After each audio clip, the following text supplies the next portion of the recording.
नमस्ते दोस्तों, साहित्यिक कहानियों की श्रृंखला में आज सुनिए प्रसिद्ध लेखिका चंद्र किरण सोनरेखा की लिखी हुई कहानी विषम। चंद्र किरण जी की कहानियाँ 21वीं सदी में भी हिंदुस्तान के अनगिनत छोटे बड़े शहरों और कस्बों के मोहल्लों, कॉलोनियों, बस्तियों और घरों में जीवित हैं। ठीक उसी तरह जैसे प्रेमचंद के गोदान का होरी आज के महाराष्ट्र और आंध्र प्रदेश में आत्महत्या करने को बाध्य है। तो शुरू करते हैं चंद्र किरण सोनरेखा जी की लिखी हुई कहानी विषम। गहरे सुरमई रंग की साड़ी पर बालिश्त चौड़े रुपहले गोटे का बॉर्डर। तबीयत मचल ही तो पड़ी। कल रात की खाई हुई शपथ को विस्मृति के अंतराल में डुबोकर मधु ने साड़ी को दोनों हाथों से थामकर चश्मे के आवरण से ढकी अपनी बड़ी बड़ी अनियारी आंखों से उसकी एक परख करके पूछा, कीमत? 40 रुपये। बजाज ने हल्की मुस्कुराहट से उत्तर दिया। मधु ने एक गहरी सांस छोड़कर कहा, बहुत ज़्यादा है। अजी, दामों के ऊपर न जाइए, माल तो देखिए। बजाज ने अपनी चिर अभ्यस्त विश्वास भरी वाणी से कहा, ये एक चीज़ है, इसके जोड़ की ऐसे मलाई से रेशम की साड़ी आप दूसरी जगह से 40 में भी ला देंगी तो मैं इसे मुफ्त छोड़ दूंगा। फिर भी मधु ने साड़ी को लालसा भरी दृष्टि से देखकर कहा, 40 तो बहुत हैं, आजकल तो वैसे भी कपड़ा सस्ता हो रहा है। सस्ता कहाँ हुजूर, अब तो चुंगी बढ़ जाने से माल और भी चढ़ गया है। वो तो आप हमारी हमेशा की ग्राहक हैं, इस वजह से दाम के दाम भी अगर आपसे मिल जाएंगे तो मैं दूसरी जगह के 5 रुपए के नफ़े को भी लात मार दूंगा। बजाज ने खुशामद की पिचकारी छोड़कर कहा, कसम से कहता हूँ सरकार, इस साड़ी में नफ़ा नहीं खा रहा हूँ। 40 से धेले कम की नहीं है। आप बाजार में पुछवा लें। आप जैसी भागवानों के लिए 40 रुपये कौन बहुत बड़ी रकम है। ये साड़ी आप पर बहुत खिलेगी। सैकड़ों चीज़ें आप अपनी मर्जी से खरीदती हैं, इसे हमारे कहने से ले लीजिए। मधु सोच में पड़ गई। उसके पास इस समय दाम थोड़े थे। महीने का अंत था और परसों वो 40 रुपये का पश्मीने का शॉल खरीद चुकी थी। किंतु सुरमई रंग, मलाई सा रेशम और चांदी सा चमकता हुआ रुपहला बॉर्डर। थोड़ी देर सोचकर बोली, ना भाई, 40 बहुत हैं। और साड़ी रख कर अपनी ऊंची एड़ी की सैंडलों पर भार देकर खड़ी होते होते उसने कहा, 20-25 से ज़्यादा की दिखती भी नहीं है। बजाज ने शिकार को पलटा खाते देखकर एक दांव फेंका, सरकार, इसे मेरी तरफ से पहन लें, लेकिन 40 से कम की ये नहीं होगी। यहाँ से लेकर बम्बई तक के रेट मंगा देखिए। 20 रुपये का तो बॉर्डर ही है, असली है, इमिटेशन थोड़ी है। मधु फिर ठिठक गई। वो सोच रही थी, ले लूँ? तो बोलिए, बजाज ने फिर कहा। अच्छा, लेकिन दाम पहली को मिलेंगे। अजी, दामों की क्या फिक्र है? बजाज ने साड़ी को रंगीन कागज़ के थैले में डालते हुए कहा, किसी गैर के यहाँ थोड़ी जा रही है, चाहे जब दे दीजिएगा। और अंत में मधुरिमा ने साड़ी खरीद ली। अनिल ने चुपचाप सुन लिया, चुपचाप साड़ी देख ली और फिर चुपचाप ही जलपान की भरी तश्तरी में से एक रसगुल्ला खाकर उठ खड़ा हुआ। मधु के तेवर चढ़ गए, किंतु अपने उस भाव को दबाकर उसने पूछा, कैसी लगी? अच्छी है, उसने संक्षेप में उत्तर दिया और फिर खूंटी से ओवरकोट उतार कर बाह में डालते डालते बोला, अम्मा से कह देना आज मैं ज़रा देर से लौटूंगा। अब सहा नहीं गया। मधुरिमा की सारी मधुरता जाने कहाँ उड़ गई। कड़वे स्वर में उसने कहा, खुद ही कहते जाओ, मैं भी तो जोशी जी के यहाँ पार्टी में जा रही हूँ। और हाँ, 40 रुपये हो गए प्यारेलाल सालिकराम के। प्यारेलाल सालिकराम शहर के नामी बजाज हैं। अनिल ने थोड़ा ठिठक कर दबे स्वर में पूछा, पिछले महीने तो उनका सब हिसाब बराबर कर दिया था, इस महीने तो? ये साड़ी क्या आप मुफ्त की समझ रहे हैं? मधु ने जलते स्वर में बात काट कर कहा, वो तो शॉल मैंने नकद खरीद लिया था, नहीं तो 40 और निकलते। मधु, अनिल ने इससे जरा क्षुब्ध होकर कहा, मैं तुमसे कई बार कह चुका हूँ कि तुम ये उधार की लत ना पाला करो। भला बिना ज़रूरत उधार साड़ी क्यों खरीद डाली? 2-4 हज़ार साड़ियाँ खरीद चुकी हूँ ना, जो ये बिना ज़रूरत की दिखाई दे रही है। मधु ने पहले जैसे स्वर में कहा, जरा मैं भी सुनूं, महीने में कितने जोड़े सिल जाते हैं मेरे? ये तो तुम्हारे अपने हाथ की बात है। अनिल ने शांत स्वर में कहा। पे का पैसा मैं तुम्हें देता हूँ, उसमें चाहे जोड़े सिलवाओ या घोड़े मंगाओ, मधु ने स्वयं वाक्य पूरा करते हुए कहा।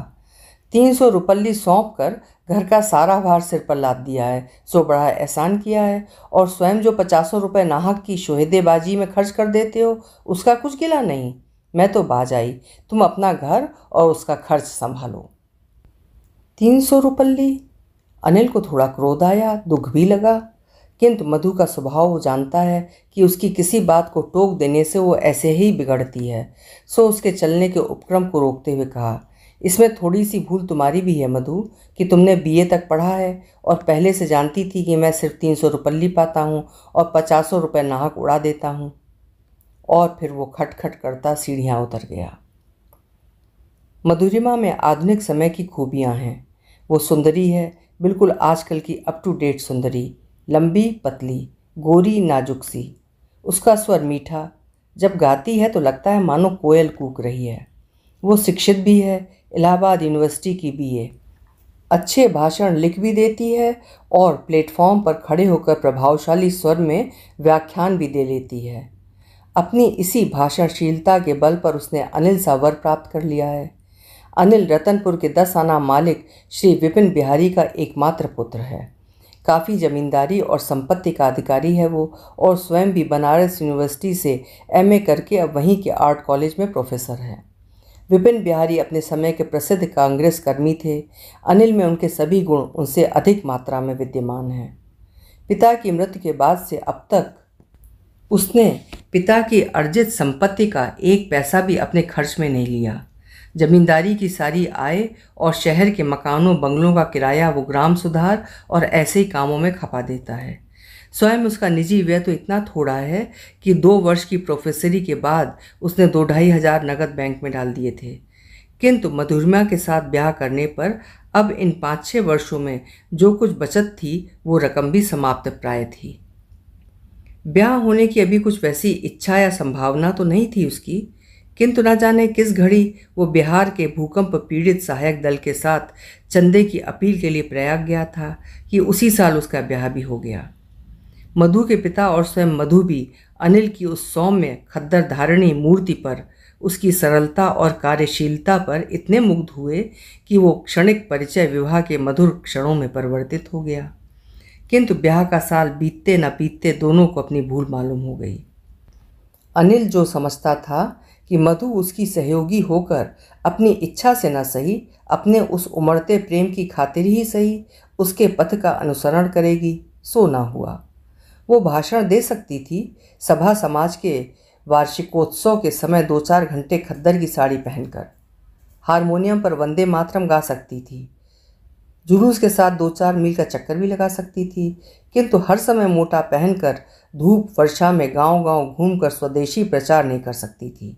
कला को जीवित रखने के लिए वो कवि सम्मेलन की सभानेत्री बन सकती थी, प्रस्ताव पास करा सकती थी और बड़े घरों में जाकर चंदे की अपील भी कर सकती थी, किंतु अशिक्षा निवारण के लिए अपने ही गांव में जाकर स्त्रियों को साक्षर बनाने का भार नहीं ले सकती थी। वो अनिल के लिए एक समस्या हो उठी थी और अनिल उसके लिए। ऊपर से ये विनयी और सौम्य अनिल भीतर से इतना रूखा होगा, ये मधु पहले नहीं सोच पाई थी। वो भीतर बाहर से एक सा नहीं। इतने बड़े जमींदार का लड़का होकर भी भोजन के समय 2 तरकारियों से उसका काम चल जाता है। एक समय नौकर ना हो तो स्वयं ही अपनी साइकिल को झाड़ पोंछ लेता है। वो इतना अधिक असभ्य है कि मधु के सिनेमा जाने के प्रस्ताव को गांव के पटवारी हरलाल की बीमार बहू को देखने जाने के कारण अनसुना कर सकता है। 400 रुपये मासिक कमाकर भी अपने लिए कार रखना अनावश्यक समझता है। उस रात बहुत देर से अनिल घर आया, कोई 1:30 बजे। दिसंबर महीने की बरसती हुई रात थी। लगभग 2 घंटे से पानी पड़ रहा था। शीत के मारे दांत किटकिटा रहे थे। नीचे ही अपने भीगे कपड़े उतार कर जब वो ऊपर पहुंचा तो लाइट जलाए मधु कुछ पढ़ रही थी। आहट पाकर उसने आंखें ऊंची की और तिक्त स्वर में बोली, 2 बजे रात तक देश सेवा का सारा भार क्या महात्मा जी ने तुम्हारे ही सिर लाद दिया है? कड़वे स्वर में कहने पर भी उसके सर का ममत्व अनिल से छिपा नहीं रहा। बालों से पानी की बूंदें झाड़ते हुए उसने कोमल स्वर में उत्तर दिया, नहीं मधु, आज ऐसे ही एक विशेष कारण से देर हो गई। विशेष कारण तो तुम्हारे लिए नित्य ही उत्पन्न हो जाते हैं।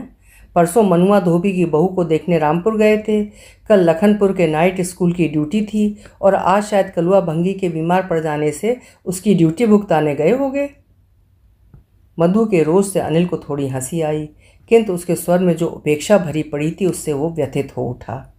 भारी स्वर में उसने कहा, मधु, तुम्हें इन सब बातों से इतनी चिढ़ क्यों है? वे क्या आदमी नहीं हैं? कौन कहता है कि आदमी नहीं है?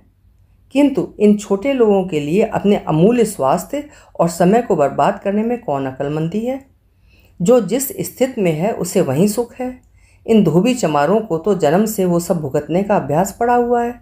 तुम कहाँ तक उनका सुधार करोगे? किंतु उनके इन कष्टों और कुसंस्कारों के उत्तरदायी भी तो हम ही लोग हैं। अनिल ने भीगे स्वर में उत्तर दिया। उन्हें हमने इस दशा में पहुंचा दिया है कि वे क्या हैं ये भी भूल गए हैं, और वे बेचारे भूल भी क्यों न जाते। जिन गरीबों के पेट पर रोटी और तन पर कपड़ा नसीब नहीं होता, जो 16 घंटे लगातार काम करके भी शेर भर अन्न नहीं जुटा पाते, जो अपने बीमार शिशुओं को दवा पानी तो दूर पाव भर दूध भी नहीं दे पाते, वे किस भांति अपनी आत्मिक और सामाजिक उन्नति करें? पेट की ज्वाला में तो उनके सभी विचार, भावनाएं और संकल्प भस्मीभूत हो रहे हैं। तुम्हारी लेक्चरबाजी से तो मैं जीत नहीं सकती, मधु ने ऊब कर कहा। ये सब तो मैं भी जानती हूँ, किंतु उन सब का ठेका शायद तुमने ही ले लिया है कि खाना पीना सोना छोड़कर रोज शहर से गांव जा धमकते हो। जाने कैसे तुम उनके पास बैठते उठते हो। उनके तो कपड़ों से भी इतनी बू आती है कि बस तौबा। कै दिन तो नहाते नहीं, क्या पानी भी मोल बिकता है? और उन्हीं के हाथ का तुम खा भी लेते हो। अनिल चुप हो गया। तर्क के द्वारा वो मधु को हरा नहीं पाएगा, और हरा पाने पर भी उससे कुछ लाभ नहीं होगा। मधु नहीं समझ पाएगी कि उसके देश में कितना दुख दैन्य बिखरा पड़ा है। वो कड़कड़ाते शीत की उपेक्षा करके इस समय दुग्ध फेन सी शैया पर गर्म लिहाफ ओढ़कर बिजली की लाइट में आराम से उपन्यास के रोमांस पढ़ रही है। वो क्या जाने कि उसी शीत की मार से हार कर उसके ही गांव के किसान बधुए की पत्नी मोटे गाढ़े का फटा मैला और ऊंचा सा लहंगा पहने चूल्हे के पास सिकड़ी हुई फटी ओढ़नियों में अपने नन्हे शिशुओं को लपेटे पुराना टाट ओढ़े हुए थर थर काँप रही होंगी। उसने तो पहली को दाम देने का वायदा करके 50 जोड़ों के रहते हुए भी 40 रुपए की साड़ी खरीद डाली है। उसी देश के लोग अपने खून पसीने के कमाए पैसे से भी अपने बालक के लिए एक सलूका न सिलवाकर बस सब कुछ महाजन के पेट में उतार देते हैं। यही सोचता सोचता वो अंगीठी के पास खड़ा होकर हाथ सेकने लगा। उसे आज मधु का ये साड़ी खरीदना बहुत अखर रहा था। आगे भी वो प्रायः ही कुछ ना कुछ खरीद डालती थी, किंतु उसे सब वो इतना खटकता नहीं था। परसों 40 रुपये पास रखकर भी मधु ने मालिन के लड़के की बीमारी सुनकर भी उसे 10 रुपये उधार नहीं दिए, और उसके 1 घंटे बाद ही वो शॉल खरीद डाला, और आज ये साड़ी। यही नहीं, अनिल ने जो चुपके से मालिन को 10 रुपये दे दिए थे, उसे जान पाकर मधु ने उसकी अच्छी खबर ले डाली थी। चुप क्यों हो गए? मधु ने पूछा। यूं ही नहीं, सच बताओ, मधु ने एक हल्की सी जिद पकड़कर कहा। तुम्हें हमारी कसम। नाराज मत होना, अनिल ने तनिक मुस्कुराकर कहा। मैं सोच रहा था कि जिस देश की आधी आबादी को दूसरे समय का खाना नसीब नहीं होता हो, उसी देश की 1/4 आबादी को कोई अधिकार नहीं कि वो ज़रूरत से ज़्यादा खा पहनकर पैसा बर्बाद करे। बस मधु चिहुक पड़ी। यूं क्यों नहीं कहते कि मेरा आज का साड़ी खरीदना तुम्हें खल रहा है? मधु ने हाथ की पुस्तक टेबल पर पटक कर कहा। मैं तो यूं ही बर्बाद करूंगी। तुमसे ये बर्बादी सहन हो तो मुझे रखो, नहीं तो मैं इलाहाबाद चली जाऊंगी। आज मधु बहुत बिगड़ रही थी। एकदम जलती कढ़ाई का बैंगन बनी हुई थी, और बनती भी क्यों ना। अनिल ने आज जैसा अपमान उसका कभी ना किया था। वह जो अब इस घर में रह जाए तो मधुरिमा नाम नहीं।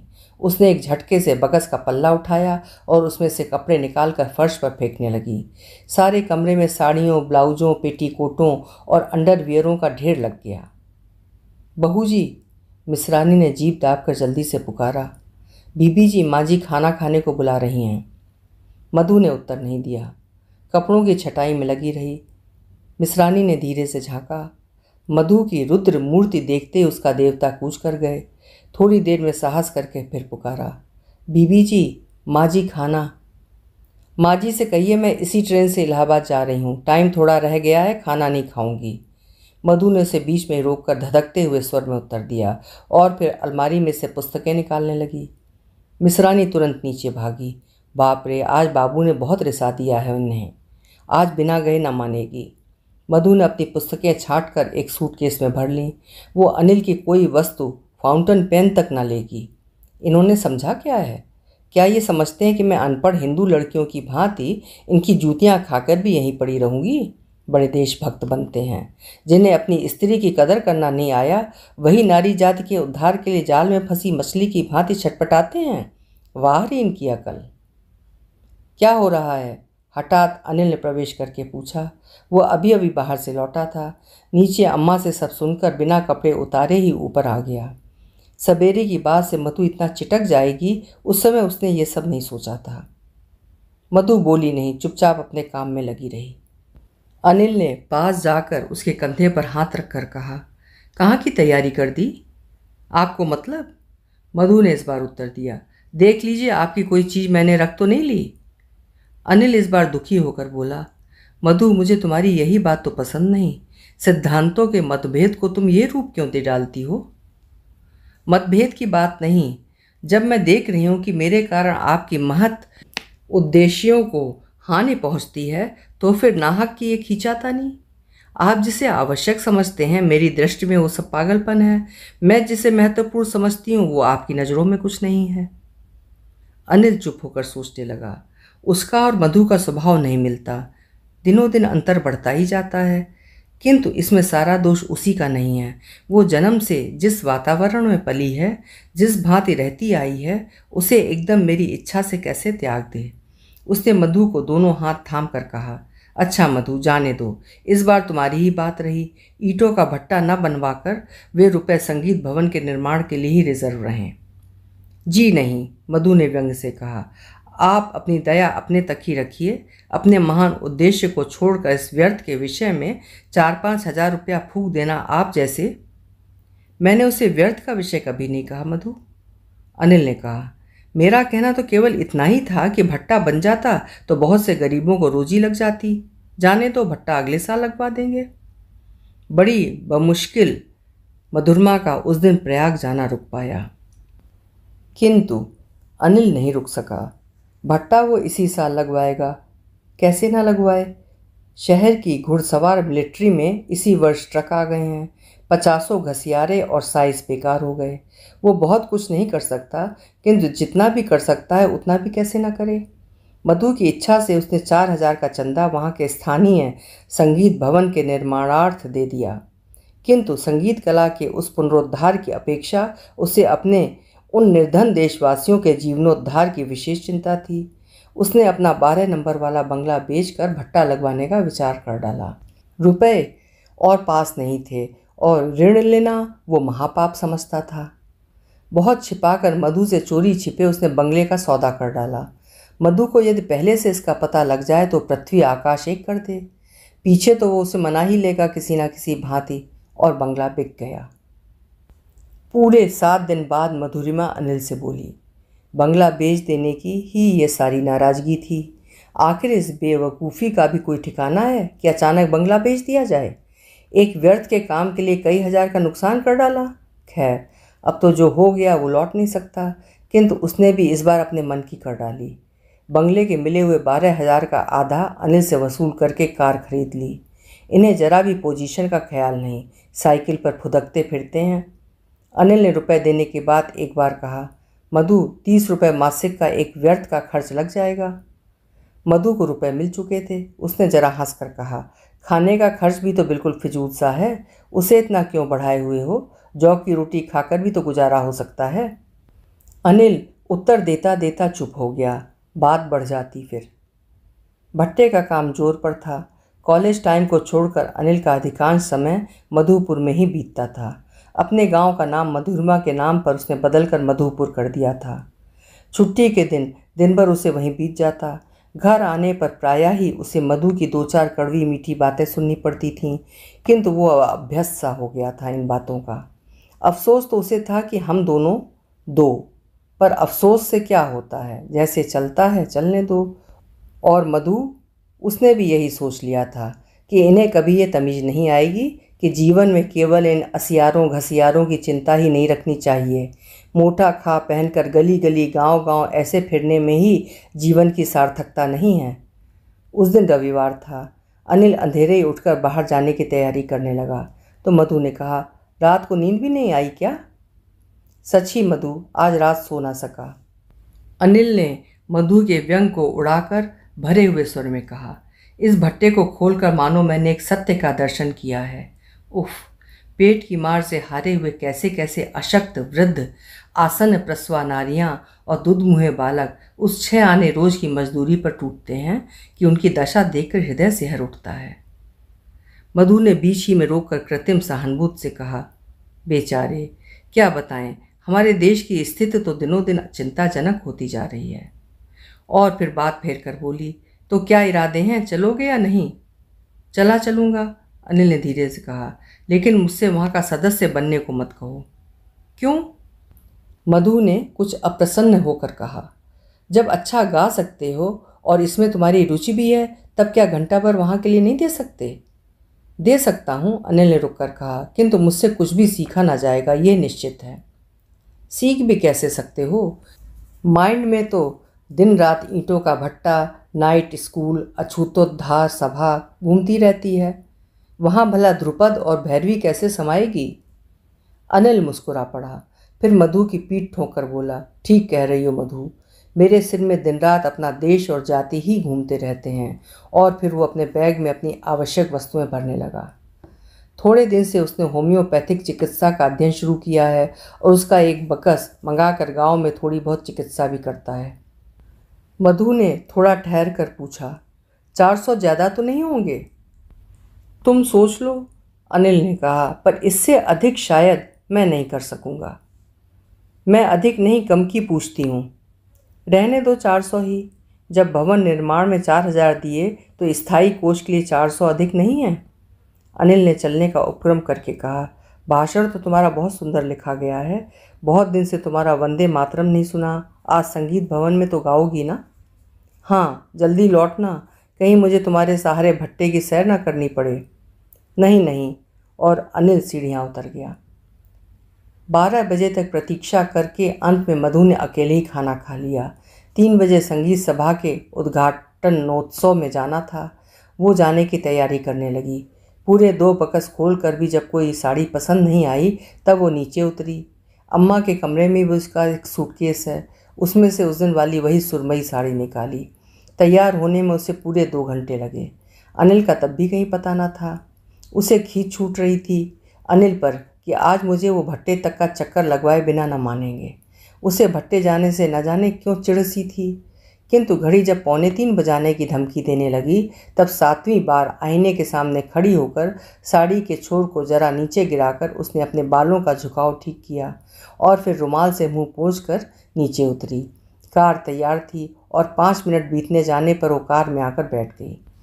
ड्राइवर से बोली, मधुपुर चलो। भट्टे पर? ड्राइवर ने आश्चर्य से दोहराया, फिर मोटर स्टार्ट करने लगा। मधु के क्रोध का पार न था। आज वो अनिल की अच्छी तरह खबर लेगी। उसे अपने वचन का भी ख्याल नहीं है।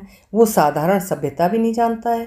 कार सरसर करती शहर की पक्की सड़क छोड़कर गांव के ऊंचे नीचे रास्ते पे जाने लगी। धूल के 2 ही थपेड़ों ने मधु के पाउडर मंडित मुखमंडल की चमक मंद कर दी।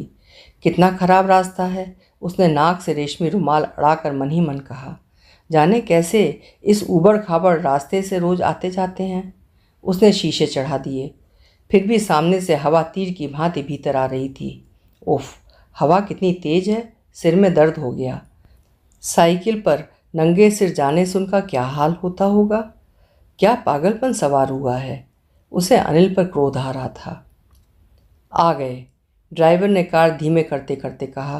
कार थमी और मधु साड़ी संभालती हुई नीचे उतरी। चारों तरफ खुदाई हो रही थी। घुटनों तक मिट्टी का पला चढ़ाए, कमर से फटी धोती लपेटे, रूखे बाल और सूखे मुंह वाले कितने ही अधेड़ और युवक मजदूर फावड़ों से मिट्टी खोद रहे थे और तसलों और टोकरियों में भर भर कर मजदूरनियाँ वो मिट्टी भट्टे के दूसरे छोर पर ले जा रही थीं। सभी फटे पैबंद लगे लहंगे में 3 जोड़ की कुर्तियां और गाढ़े की फटी मैली चादरों से तन के आवश्यक अंगों को ढांप कर लज्जा निवारण कर रही थीं। कोई कोई गोद में बच्चा लिए मिट्टी ढो रही थी। किसी किसी का बालक फटे चीथड़े में लिपटा हुआ नीम के नीचे धूप में पड़ा भूखा रो रहा था। मधु ने एक बार ये सब देखा।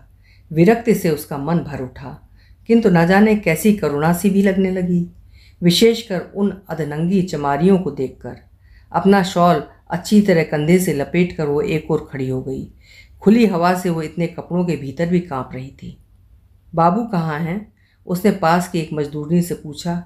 उन सजी धजी मेम साहब को सीधी सीधी हिंदुस्तानी में अपने को संबोधित करते देखकर चमारी ठकमारी सी खड़ी हो गई। बहू जी, मैं पूछ कर बताता हूँ, कहता हुआ ड्राइवर दूसरी ओर चला गया। मधु अनिल की वहाँ पड़ी हुई खाली कुर्सी पर बैठकर खुदाई देखने लगी। मालिक कहाँ हैं ओ बसंती?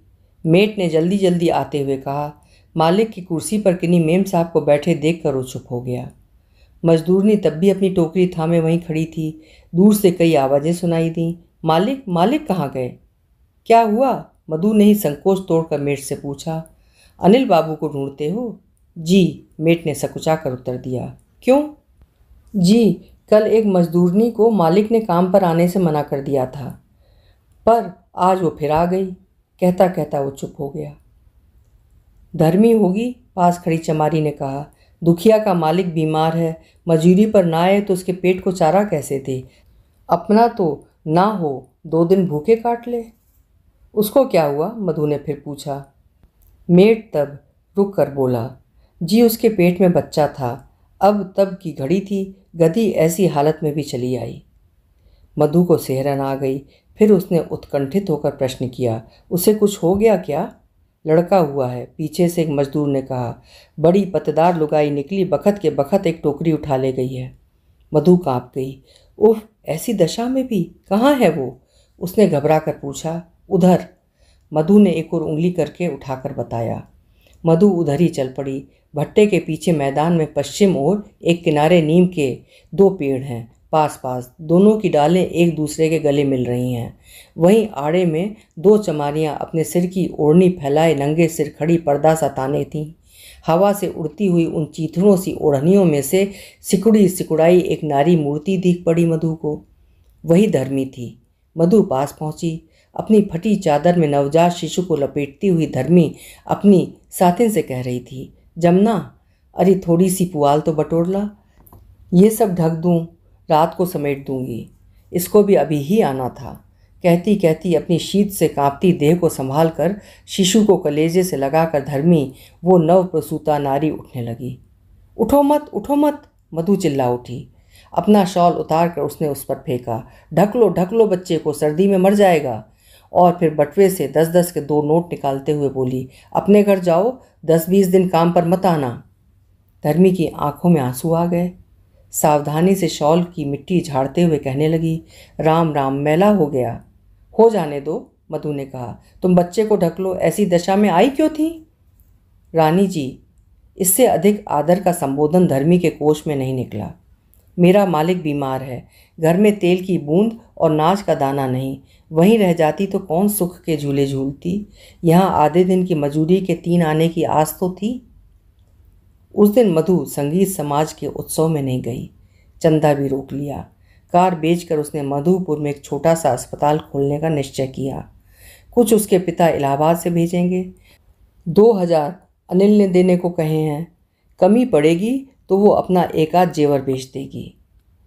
अनिल और उसका अब प्रायः सब विषयों में समझौता हो जाता है। अभी आप सुन रहे थे चंद्र किरण सोनरेखा जी की लिखी हुई कहानी विषम। आशा है कहानी आपको पसंद आई होगी। फिर मिलेंगे ऐसे ही किसी प्रसिद्ध लेखक या लेखिका की कहानी के साथ। आपका समय शुभ हो, आनंदित हो।